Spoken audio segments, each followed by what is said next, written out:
The Holy Gospel according to Luke. Glory to you, Lord. Then Jesus said to the disciples, "There was a rich man who had a manager, and charges were brought to him that this man was squandering his property. So he summoned him and said to him, 'What is this that I hear about you? Give me an accounting of your management, because you cannot be my manager any longer.' Then the manager said to himself, 'What will I do now that my master is taking the position away from me? I am not strong enough to dig, and I am ashamed to beg. I have decided what to do so that when I am dismissed as manager, people may welcome me into their homes.' So summoning his master's debtors, one by one, he asked the first. 'How much do you owe my master?' He answered. 100 jugs of oil.' He said to him. 'Take your bill, sit down quickly, and make it 50.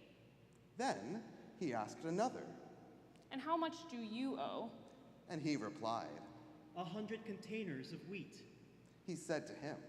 'Take your bill and make it 80. And his master commended the dishonest manager, because he had acted shrewdly. For the children of this age are more shrewd in dealing with their own generation than are the children of light. And I tell you, make friends for yourselves by means of dishonest wealth, so that when it is gone, they may welcome you into the eternal homes. Whoever is faithful in a very little is faithful also in much, and whoever is dishonest in a very little is dishonest also in much.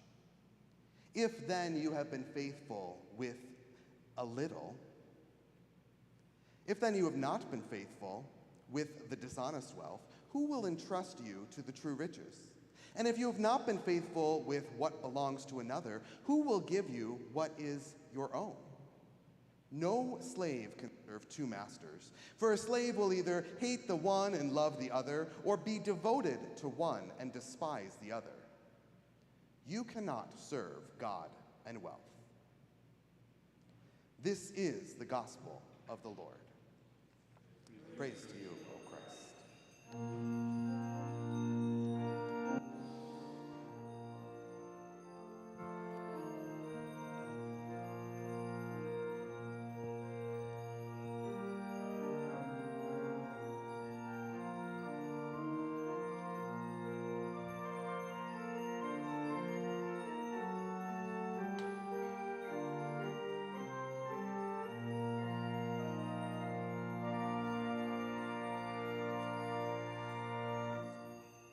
You may be seated.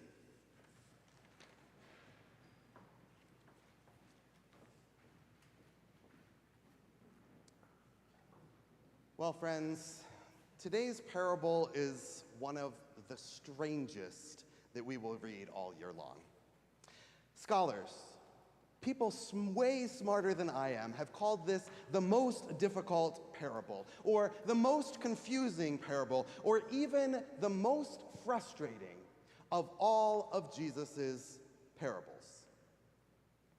And it doesn't much help that when we open up the Bible, and depending on what translation you're in, you're going to have different kind of titles for each section. And one of it, the New International Version, calls it the parable of the shrewd manager. The New Revised Standard Version calls it the dishonest manager. And yet another translation calls it faithfulness with money. So let's be clear. If the editors of all of these different texts can't even agree on what is going on in today's parable, perhaps we can give ourselves some permission, or maybe at least the preacher some permission, to admit that this is a hard run. I mean, the story itself is so unusual. We heard that a rich man discovered that his manager had been wasting his property. So he called him in, he told him to bring the books along, and made it very clear that he was about to be fired. So the manager panicked. He knew that he was too weak for hard labor, and that he was too proud to be a beggar on the street, so he came up with a plan. He called in the people who owed his master money, one who owed him 100 jugs of olive oil, and the manager said, what? Make it 50. And another one who owed 100 containers of wheat, the manager said, make it 80. The manager reduced their debts so that when he was then unemployed in a little bit, that those who he worked with would remember his generosity and welcome them into his home, or welcome him into their homes. You see, this manager, he was dishonest, without a doubt, but he was also very clever. And then came the twist in the story. Instead of that master condemning the manager for doing something wrong, instead the master praised him for being shrewd. So what do we do with a story like this? I mean, why would Jesus tell a parable that seems to reward dishonesty? Well, if we listened closely, the answer began to emerge at the end of the passage when Jesus said, "You cannot serve God and wealth."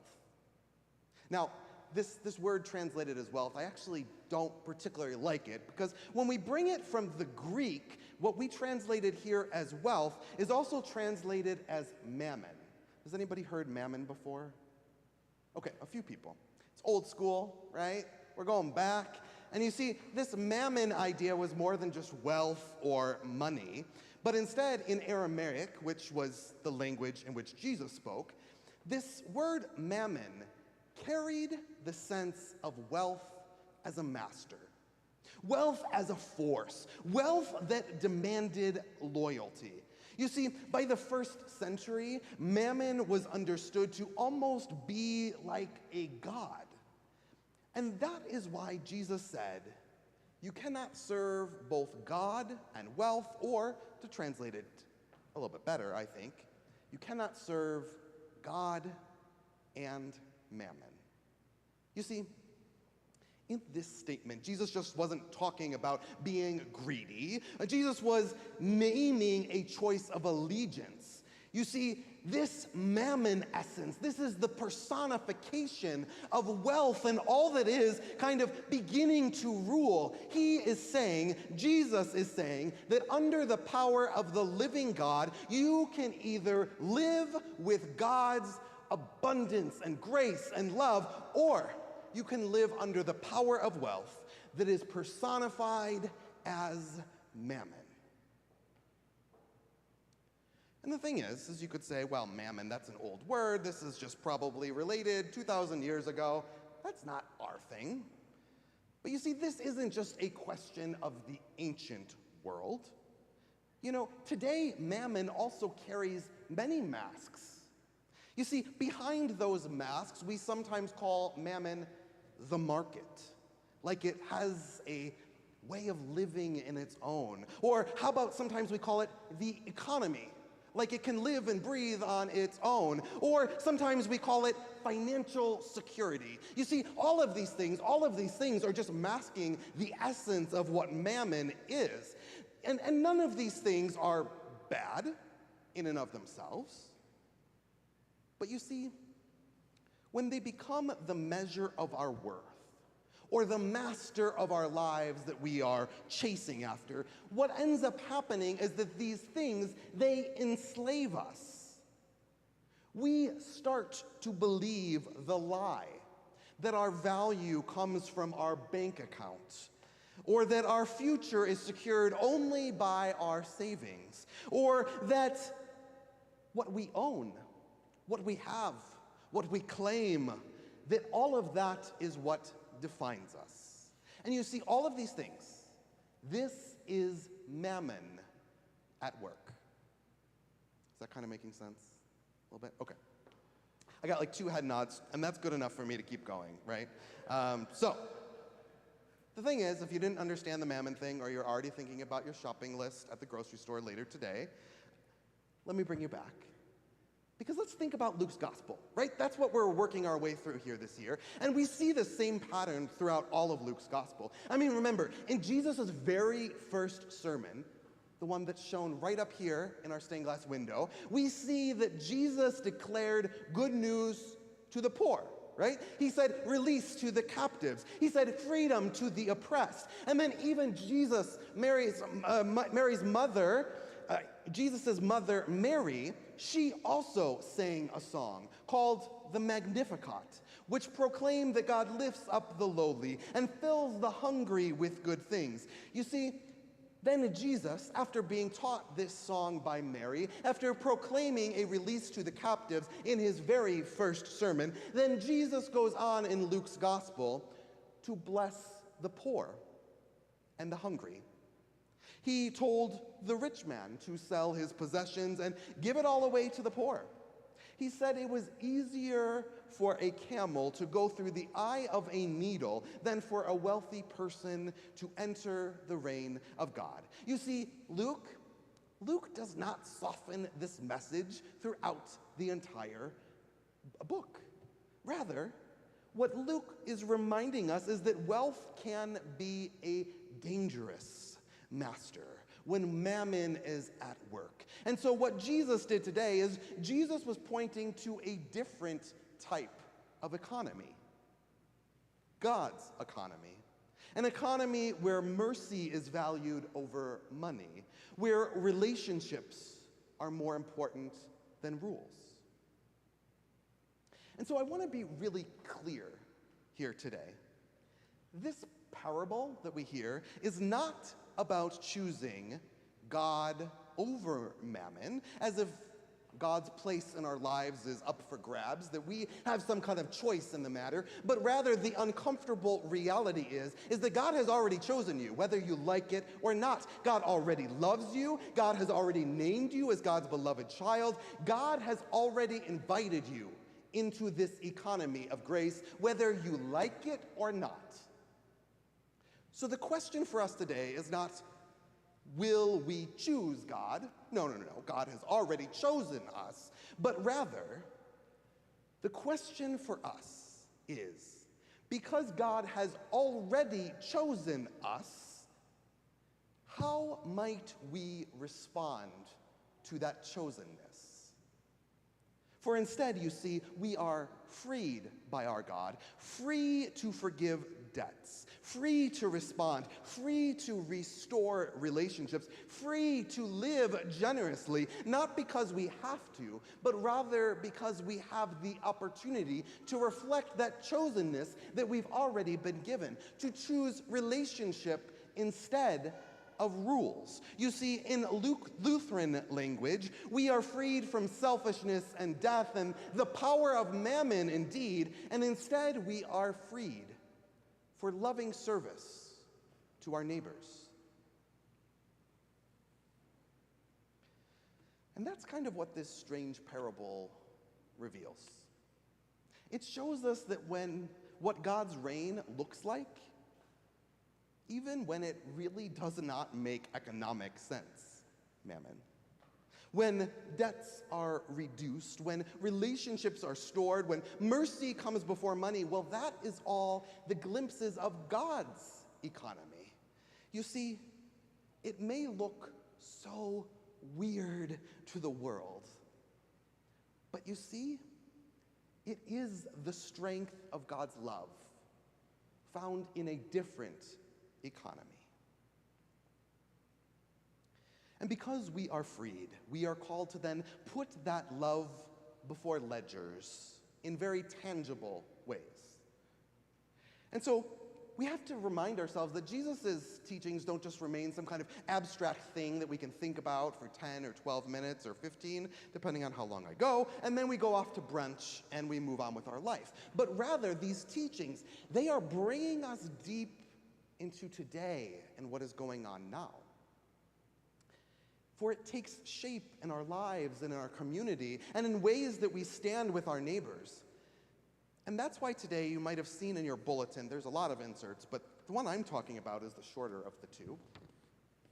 And in your bulletin, you'll see that There was an ELCA advocacy action alert that went out over the last couple weeks. And what the ELCA is encouraging us to do is to join in a letter-writing campaign across the entire nation. And it's a letter-writing campaign to call for peace and justice in Gaza. You see, just as Jesus pointing towards valuing people over profits and mercy over money, so too we are invited to lift up our voices for those who are suffering under the systems of violence and economic control. This small yet important action is a part of our faith being put into actions, because writing letters to our elected leaders is one way that we live out our baptismal vocation. To be good citizens, to stand with our neighbors both near and far, to seek reconciliation, and to embody God's reign of mercy in the world. And so whether you choose to fill this out or not, I invite you to look for glimpses of opportunities this week, to reflect on the essence of caring more about relationships than about rules, to see how our God is working through you and among us. Because friends, that's what today's confusing parable is all about. God has already chosen you. God has already set you free. God already loves you. You no longer need to serve mammon, but instead, you can live into God's really strange and beautiful economy, where love matters more than ledgers, where mercy outweighs money, and where relationships last far longer than wealth. God has chosen you, God frees you, and God sends you to love. That's what this strange, confusing parable is all about. It's all about God's strange, confusing, and upside down good news for all of us. You are free to love, free to be in relationship, and free to know a God whose love goes beyond all bounds. Amen.